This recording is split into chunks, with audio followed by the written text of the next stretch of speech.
au ralenti.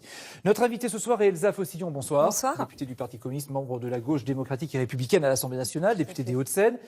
Le Parti communiste fait partie des 12 partis de gauche qui soutiennent les syndicats. Vous prenez un risque parce que vous avez vu, les usagers, pour l'instant, prennent ça plutôt bien. Mais sur le long terme, ça peut faire grincer des dents, ça peut se retourner contre vous aussi. Écoutez, moi, le risque que j'identifie, et les partis de gauche qui ont signé cet appel également, le risque, c'est que les réformes libérales, violentes, elles continuent et qu'elles s'accélèrent. C'est ça le risque principal.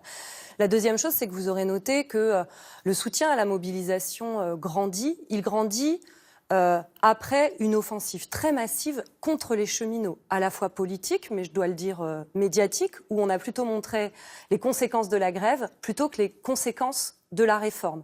Et puis c'est un soutien qui, à mon avis, va continuer à s'agrandir, je le souhaite, et qui est toujours plus important que le soutien à Emmanuel Macron. Vous avez vu en tout cas l'un des porte-parole de La République En Marche, Gabriel Attal, qui a dénoncé la gréviculture à la SNCF. Il y a même le tweet de En Marche ce soir qui dit « Il n'y a jamais eu une année sans grève à la SNCF ». Est-ce qu'on n'est pas là-dedans aussi ? Le terme utilisé par Gabriel Attal, au-delà de ce qu'il évoque politiquement, c'était dit dans le tweet juste avant que vous avez montré, il y a quelque chose d'odieux, de méprisant de la part de quelqu'un qui ne doit pas savoir bien ce que c'est de défendre ses droits, de devoir batailler pour ses droits, par la suite, qui ne sait pas ce que c'est aussi une journée de grève ou plusieurs dans la vie d'un foyer. Lui, sa culture, c'est plutôt celle, effectivement, de la finance, du business du quotidien qui va rechercher dans le moindre recoin. Chacun là où on son peut vécu, faire... j'allais dire. Oui, mais là où on peut aller faire du fric, c'est celle d'En Marche. C'est pas simplement de lui. C'est En Marche qui va, comme modèle de société, chercher là où il peut faire du business dans les moindres recoins de nos vies et dans les moindres recoins de nos droits. Et vous croyez que le gouvernement veut faire du business avec la SNCF ?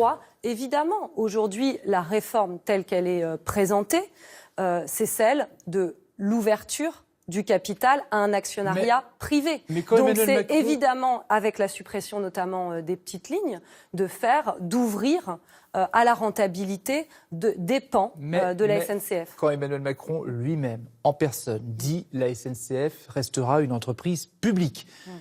C'est pour ça qu'il a choisi Spinetta, qui a laissé un souvenir très ému chez Air France. D'accord, mais est-ce que vous avez des raisons d'en douter ? Écoutez, je ne sais pas comment trouver la bonne expression, mais c'est pas comme si on nous avait pas déjà fait le coup.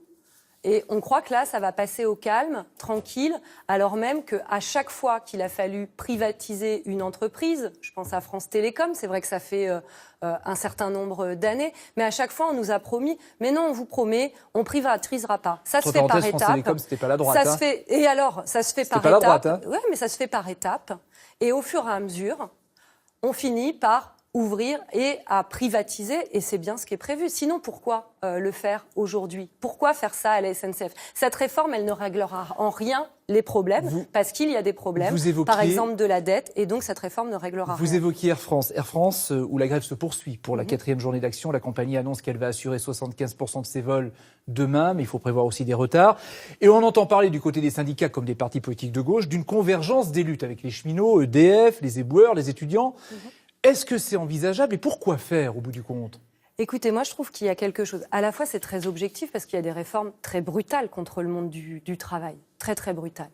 Et donc, moi qui suis militante, je vois ça comme quelque chose d'assez normal, le fait que des secteurs entiers se mobilisent contre ces réformes. C'est un bras de fer politique alors ? Mais il y a quelque chose, je le dis, d'assez inédit au fait que des secteurs très différents, étudiants, retraités agricoles, les carrefours avec qui j'étais samedi matin, se mobilisent les uns après les autres et en même temps. Mais c'est donc pour faire quoi ?